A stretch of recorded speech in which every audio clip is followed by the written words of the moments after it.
Hello दोस्तों, आप सभी को देहाती स्टडी पॉइंट में स्वागत है। दोस्तों आज हम आप लोगों के लिए फिर से सामाजिक विज्ञान का वीवीआई क्वेश्चन लेके आए हैं। तो चलिए दोस्त, वीडियो क्या करते हैं, शुरू करते हैं। लेकिन वीडियो को शुरू करने से पहले आप लोगों से रिक्वेस्ट है कि वीडियो को शुरू से लेकर अंत तक देखिएगा।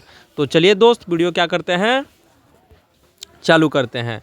तो पहला नंबर क्वेश्चन देखिए, तो कह रहा है कि स्थल का एक सर्करा भाग जो दो बड़े स्थलीय भागों को एक दूसरे से जोड़ता है उसे क्या कहते हैं। ठीक है, स्थल का एक सर्करा भाग जो है दो बड़े स्थलीय भागों को जोड़ने वाले को क्या कहा जाता है। ऑप्शन ए में दिया है खाड़ी, ऑप्शन बी में दिया है जल संधि, और ऑप्शन सी में दिया है आपका स्थल संधि, और ऑप्शन जो डी दिया है आपका दिया है द्वीप दिया है। तो इसका जो राइट जो आंसर हो जाएगा ना, हो जाएगा आपका सी। आंसर सी हो जाएगा। स्थल संधि क्या करता है, दो बड़े स्थलों को जोड़ता है। ठीक है जी। चलिए अगला नंबर क्वेश्चन कह रहा है कि निम्नलिखित में से कौन सा महाद्वीप आकार में सबसे छोटा है। ठीक है जी, यानी कह रहा है कि कौन सा महाद्वीप सबसे छोटा है। तो याद रखिएगा ऑस्ट्रेलिया महाद्वीप। ऑस्ट्रेलिया महाद्वीप क्या है, सबसे छोटा है, और सबसे बड़ा क्या है वो कमेंट बॉक्स में बताइएगा। ठीक, चलिए आगे बढ़ते हैं। अब यहाँ पे तीसरा नंबर क्वेश्चन बोल रहा है कि उच्च प्राथमिक स्तर पर सामाजिक विज्ञान में शामिल है, यानी सामाजिक विज्ञान में कौन कौन सा सब्जेक्ट शामिल है। ऑप्शन ए में दिया है इतिहास, भूगोल, राजनीतिक विज्ञान और समाजशास्त्र। ऑप्शन बी में दिया है इतिहास, भूगोल, राजनीतिक विज्ञान, मनोविज्ञान। ऑप्शन सी में दिया है इतिहास, भूगोल, अर्थशास्त्र, समाजशास्त्र, और ऑप्शन डी में जो दिया है इतिहास, भूगोल, राजनीतिक विज्ञान और अर्थशास्त्र। ठीक है, तो सामाजिक विज्ञान का जो है ना कौन कौन सब्जेक्ट शामिल है, तो याद रखिएगा इतिहास हो गया, भूगोल हो गया, राजनीतिक हो गया और अर्थशास्त्र, यानी इसका राइट आंसर क्या हो जाएगा आपका डी हो जाएगा। ठीक, चलिए आगे बढ़ते हैं। अगला नंबर क्वेश्चन क्या कह रहा है दोस्तों कि निम्नलिखित में से कौन राज्यसभा सदस्यों का चुनाव करता है। निम्नलिखित में से कौन राज्यसभा सदस्यों का चुनाव करता है। तो याद रखिएगा इसका राइट आंसर क्या हो जाएगा ए, यानी विधानसभा के सदस्य, यानी विधानसभा के जो सदस्य होते हैं विधायक होते हैं, और यही क्या होते हैं कि राज्यसभा में बैठते हैं। ठीक, चलिए आगे बढ़ते हैं। 75 नंबर में कह रहा है, अगला नंबर क्वेश्चन कह रहा है कि भारत द्वारा निम्नलिखित में से किस शासन प्रणाली को अपनाया गया है, यानी भारत में जो शासन करने की जो प्रणाली है वो कैसा प्रणाली है। ऑप्शन ए में दिया है आपका संसदीय और संघीय, ऑप्शन बी दिया है संसदीय और एकात्मक, ऑप्शन सी दिया है राष्ट्रपति और संघीय, और ऑप्शन डी जो दिया है राष्ट्रपति और एकात्मक दिया है। तो इसका जो राइट जो आंसर हो जाएगा वो हो जाएगा संसदीय और संघीय हो जाएगा। चलिए आगे बढ़ते हैं। अब अगला नंबर क्वेश्चन कह रहा है कि अनुसूचित जातियों के लिए कितने संसदीय निर्वाचन क्षेत्र आरक्षित है, यानी अनुसूचित जनजातियों के लिए जो है ना सांसद में कितने मतलब कि क्षेत्र आरक्षित किया गया, निर्वाचन क्षेत्र आरक्षित किया गया है। तो याद रखिएगा 84। ठीक है जी, तो इस क्वेश्चन का राइट आंसर क्या हो जाएगा दोस्तों, सी हो जाएगा, यानी 84। चलिए अगला नंबर क्वेश्चन कह रहा है कि भारत में अस्पृश्यता प्रथा के कारण निम्नलिखित में से किस मौलिक अधिकार का उल्लंघन किया गया है। तो सबसे पहले इसका मतलब समझिए, अस्पृश्यता का मतलब होता है समानता होता है। ठीक है, अस्पृश्यता का मतलब क्या होता है दोस्तों, समानता होता है। तो वही कह रहा है क्वेश्चन कि भारत में अस्पृश्यता प्रथा के कारण निम्नलिखित में से किस मौलिक अधिकारों का उल्लंघन होता है। तो अभी क्या बताएं, इसका मतलब होता है समानता। तो ऑप्शन बी हो जाएगा इसका आंसर। समानता का अधिकार क्या होता है, समानता का अधिकार का उल्लंघन होता है। अब चलिए आगे बढ़ते हैं। अब ये 78 नंबर क्वेश्चन क्या कह रहा है, देखिए तो 78 नंबर क्वेश्चन क्या कह रहा है दोस्तों, कह रहा है कि भारत के संविधान के अनुसार निम्नलिखित में से कौन सा मौलिक अधिकार नहीं है।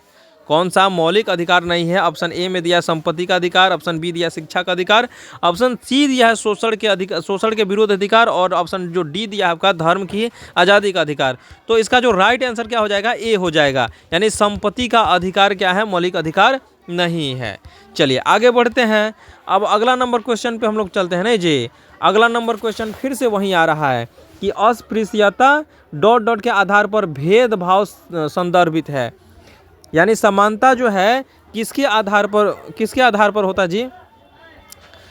तो इसका हो जाएगा जाति के आधार पर क्या होता है, समानता दिखाया जाता है। ठीक है, तो ऑप्शन डी इसका क्या हो जाएगा, आंसर हो जाएगा। 80 नंबर पे यानी अगला नंबर क्वेश्चन कह रहा है क्या कि मुख्यमंत्री को कौन नियुक्त करता है। मुख्यमंत्री को कौन नियुक्त करता है। ऑप्शन ए में दिया है उच्च न्यायालय के मुख्य न्यायाधीश, ऑप्शन बी दिया है राष्ट्रपति, ऑप्शन सी दिया है आपका प्रधानमंत्री, और ऑप्शन जो डी दिया है राज्यपाल दिया है। तो इसका राइट आंसर क्या हो जाएगा दोस्तों, ऑप्शन डी हो जाएगा। राज्यपाल क्या करता है कि मुख्यमंत्री की नियुक्ति करता है। चलिए अब यहाँ पे अगला नंबर प्रश्न कह रहा है कि राज्यपाल को कौन नियुक्त करता है।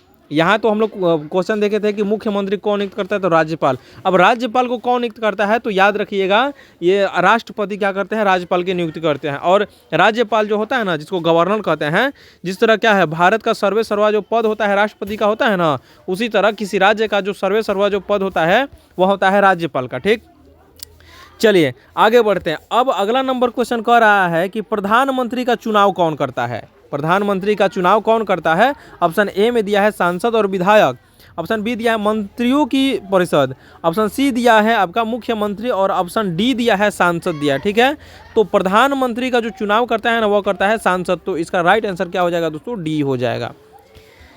अब चलिए अगला नंबर प्रश्न क्या है। अगला नंबर प्रश्न देखिए, तो अगला नंबर प्रश्न क्या कह रहा है दोस्तों, यहाँ पे कह रहा है कि निम्नलिखित में से किसको भारत का पहला नागरिक कहा जाता है। तो ये क्वेश्चन हम बहुत बार करा चुके हैं, सॉल्व करवा चुके हैं। देखिए भारत का पहला नागरिक जो होता है ना वो राष्ट्रपति होते हैं। तो इसका राइट आंसर क्या हो जाएगा दोस्तों, डी हो जाएगा, सबको मालूम है। अगला नंबर प्रश्न कह रहा है कि निम्नलिखित में से किसको भारत में राज्य पहला नागरिक कहा जाता है। तो अभी हम बताएं आप लोगों को थोड़ी देर पहले कि किसी राज्य का सर्वे सर्वा जो पद होता है वह राज्यपाल का होता है। ठीक है, तो वहीं राज्य का पहला नागरिक हो जाएगा आपका राज्यपाल हो जाएगा। तो इसका राइट आंसर क्या हो जाएगा दोस्तों, डी हो जाएगा। अब ये क्वेश्चन कह रहा है कि भारतीय ग्रामीण समाज को बांटा जा सकता है मुख्यतः, यानी किस आधार पर बांटा जा सकता है। ऑप्शन ए में दिया है जनजातीय समाज और कृषक समाज, ऑप्शन बी दिया है जनजातीय समाज और जमींदार वर्ग, ऑप्शन सी दिया है जमींदार वर्ग एवं काश्तकार वर्ग, ऑप्शन डी जो दिया है उच्च जाति एवं निम्न जाति। तो इसका राइट आंसर हो जाएगा आपका दोस्तों ए हो जाएगा, यानी जनजातीय समाज और कृषक समाज के आधार पर क्या होता है कि भारतीय ग्रामीण समाज को बांटा जाता है।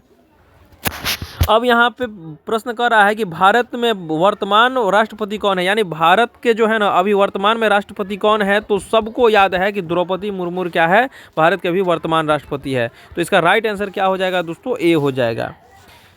अब आगे बढ़ते हैं, कह रहा है कि भारत के संविधान में निम्नलिखित में से किसका उल्लेख नहीं है।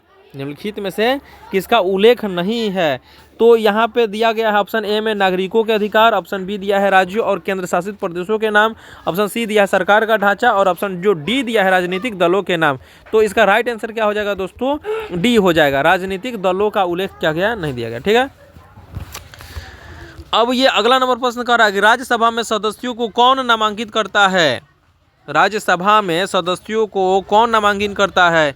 अब यहाँ पे दिया है ऑप्शन ए में दिया है राष्ट्रपति सर्वोच्च न्यायालय के मुख्य न्यायाधीश, ऑप्शन बी दिया है राष्ट्रपति, ऑप्शन सी दिया है उपराष्ट्रपति, और ऑप्शन जो डी दिया है प्रधानमंत्री दिया है। तो राज्यसभा में सदस्यों का नामांकन जो है ना वो राष्ट्रपति करते हैं। तो इसका राइट आंसर क्या हो जाएगा दोस्तों, बी हो जाएगा, यानी राष्ट्रपति हो जाएगा। तो उम्मीद करते हैं आप लोगों को ये वीडियो पसंद आया होगा, और अपने दोस्तों के पास ज़्यादा से ज़्यादा शेयर कर लीजिएगा और चैनल को सब्सक्राइब जरूर कर लीजिएगा।